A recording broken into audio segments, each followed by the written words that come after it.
ये सरकार हमारे लोगों को यात्रा में मुसलमान लोग दुकान नहीं खोलना ये कहता है। लोग कहते, थोड़े लोग बीजेपी का लोग कहते हैं और ये बीजेपी का सरकार सुनते हैं और हमारे कोर्ट, हमारे न्याय व्यवस्था चुपचाप देखते रहते हैं। ये कहाँ का सरकार है?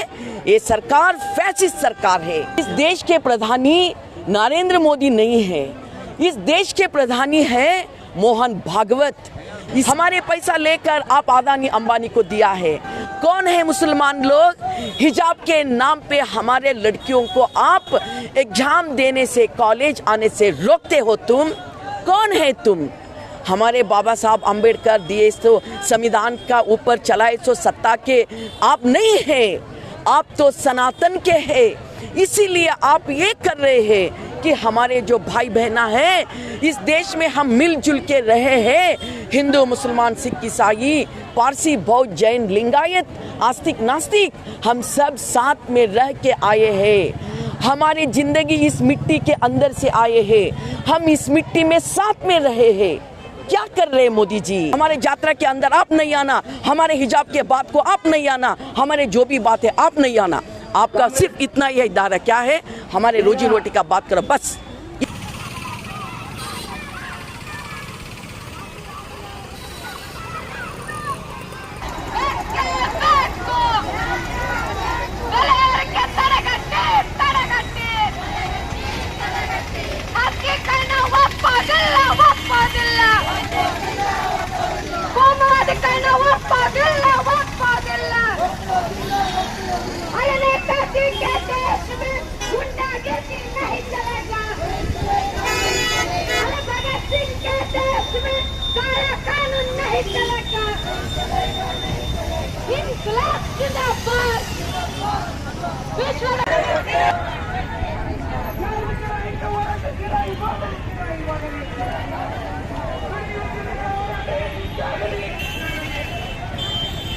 देखिए, आज भारत वर्ष के लिए एक हिस्टोरिक डे है, चारित्रिक दिन है।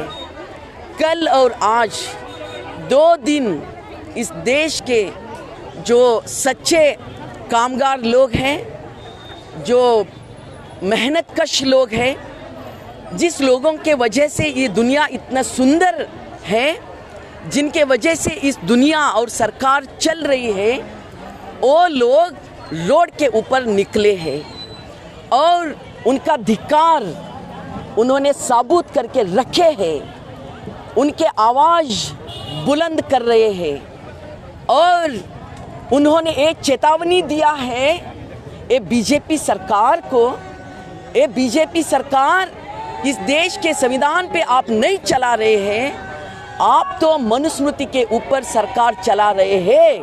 हालांकि आप इस संविधान का सहारा लेकर ही आप चुन के आए हैं, मगर आप सत्ते के ऊपर बैठने के बाद संविधान का खिलाफ आप चल रहे हैं। तो किसके बात आप सुन रहे हैं? आप सुन रहे हैं मोहन भागवत के सरकार के, मोहन भागवत के बात। इस देश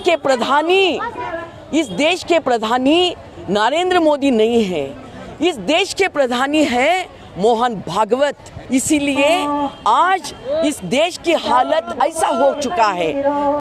मोदी जी, आप तो आपके सनातन सत्ता ला रहे हैं, हमारे भाई बहनों को दूर कर रहे हैं, हमारे बीच आप फूट डाल रहे हैं। हम इसका कड़े विरोध करते हैं। आप क्यों ऐसा कर रहे हैं? हमें मालूम है। देखो कितना लोग आए हैं, ये लोग आंगनवाड़ी है, आशा है, मिड डे मील वर्कर्स है, फैक्ट्री वर्कर्स है, झाड़ू पहुंचाने वाले हैं, सब लोग कामकाज लोग हैं। ये लोगों के वजह से ये दुनिया चल रही है। इन लोगों का दर्द कभी सुने मोदी जी? आप नहीं सुनते हैं। हमारे पैसा लेकर आप अदानी अंबानी को दिया, हमारे देश का पूरा सत्ता आप अदानी संपत्ति, अदानी अंबानी के पांव पे डाले हैं और पूरा लूट कर रहे हैं। क्या बचा है इस देश में? सब कुछ बेच डाले हैं मोदी जी। इसीलिए आज हमारे लोग उनके डिमांड आपके सामने रख रहे हैं। आप इसलिए ये सब कर रहे हैं कि लोगों का समस्या सुनने के लिए आप तैयार नहीं है। आप बेरोजगार बढ़ा है, गरीबी बढ़ा है और हॉस्पिटल की व्यवस्था नहीं है, कोविड आ गया, लोग खाने से मजबूर हो गया, वो नहीं खा रहे हैं, भूखे से मर रहे हैं। पूरे दुनिया में भूखे से मरने के दुनिया हमारे देश पहला आ रही है। ये शर्मनाक बात है, शर्म करो मोदी जी। इसलिए आज हमारे पूरे मेहनतकश लोग रोड के ऊपर आकर आपको धिक्कार बोल रहे हैं। ये मोहन भागवत का आरएसएस का बात सुन के हमारे देश को बर्बाद कर रहे हैं, मगर हम छोड़ने वाले नहीं हैं। हम लड़ने वाले हैं कि इस दुनिया में जब भी ये सत्ता गलियों से, सत्ता की गलियारों से अगर शोषण करते हैं कि चप्पा चप्पा गूंज उठता है इनकलाब की नारों से, ये हमारे है इस दुनिया का। इसीलिए आज करोड़ों करोड़ों लोग रोड के ऊपर आकर उनका आज़ादी का स्लोगन नारा बुलंद कर रहे हैं, उनका रोजी रोटी का बात सामने ला रहे हैं। रोजी रोटी का बात को एड्रेस करो मोदी, हमारे वेशभूषण का नहीं, हमारे हिजाब का नहीं, हमारे खाना का नहीं, हमारे यात्रा का नहीं, हमारे ये कहने के लिए हम सब लोग इधर आए हैं। आज जो नेशनल प्रोटेस्ट है, स्ट्राइक है, जनरल स्ट्राइक, जो सभी हमारे देश में जितने भी मजदूर संगठन हैं वो संगठन के ज़रिए आज केंद्र सरकार और राज्य सरकार दोनों का जो जन विरोधी नीतियां हैं, कार्मिक विरोधी नीतियां हैं, पर्टिकुलरली जो प्राइवेटाइजेशन, महंगाई, हर चीज़ का महंगाई, जो पेट्रोल हो, डीजल हो, सिलेंडर गैस हो, मिट्टा तेल हो, तरकारी हो, ये सभी महंगाई और जन विरोधी नीतियों के खिलाफ देश भर के सभी मजदूर, किसान, अवाम मिलकर आज प्रोटेस्ट ऐलान किए हैं। गुलबर्गा में भी सुबह 5 बजे से लेकर आज तक प्रोटेस्ट चला है, रैली भी हुआ है। अभी फ़िलहाल जगत सर्कल में जो प्रोटेस्ट का जो पब्लिक मीटिंग हो रहा है, इसमें हमारे सभी किसान संगठन, मजदूर संगठन, विद्यार्थी संगठन, महिला संगठन के कार्यकर्ता लोग जुड़े हैं। आज हम सरकार को ये बोलना चाह रहे हैं कि ये जो जन विरोधी नीतियाँ हैं, जो प्राइवेटाइजेशन है और जो एंटी पीपल पॉलिसी है, उसको सरकार वापस ले, नहीं तो ये जो आंदोलन है और आगे बढ़ेगा। लाखों के तादाद में लोग इकट्ठा होंगे। सरकार हर चीज़ में, इस हर हालत में ये एंटी पीपल पॉलिसियों को वापस करना बोल के आज इस प्रोटेस्ट के ज़रिए हम सरकार को बोलना चाहते हैं।